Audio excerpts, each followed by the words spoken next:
ایک دفعہ یہودیوں کی عورتوں نے شرارت کی کہ حضرت فاطمہ کو بلاتے ہیں اور ان کی غربت کا مذاق اڑاتے ہیں، معاذ اللہ ثم معاذ اللہ۔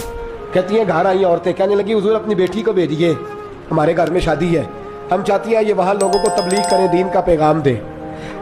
اب اسلام پر تو حضور ضرور بھیجا کرتے تھے، چاہے کوئی دھوکے سے ہی بلاتا۔ میرے حبیب پاک صلی اللہ علیہ وسلم نے کہا فاطمہ جاؤ۔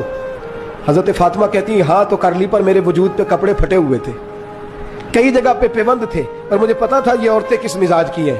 فرماتی ہیں میں نے نہ، حضور نے کہا تو میری آنکھوں میں 2 قطرے آنسوؤں کے آ گئے۔ میں نے کہا یا اللہ اپنے لیے نہیں، تیرے نبی کے دین کے وقار کے لیے، یا اللہ یہ عورتیں یہ بڑے برے خیالات اور نظریات کی ہیں، یہ مذاق اڑائیں گی دین اسلام کا، مہربانی فرما، نظر کرم فرما۔ حضرت فاطمہ فرماتی ہیں ابھی میری بات بھی مکمل نہیں ہوئی، رسول پاک پھر تشریف لے آئے اور فرمایا فاطمہ کیا سوچ رہی تھی، کیا کہہ رہی تھی؟ کہ حضور کوئی خاص نہیں۔ فرمایا نہیں، کچھ تو کہہ ہی رہی تھی، کچھ تو سوچ ہی رہی تھی۔ کہتی ہے میں نے بادشاہی کے نظارے گھر میں دیکھے، کچھ تو سوچ رہی تھی۔ حضور کیا ہوا؟ فرماتے ہیں حضور نے چادر مبارک کھولی، اندر سے جوڑا نکالا، فرمایا پتہ نہیں تو نے کیا سوچا ہے، جبریل جنت سے جوڑا لے کے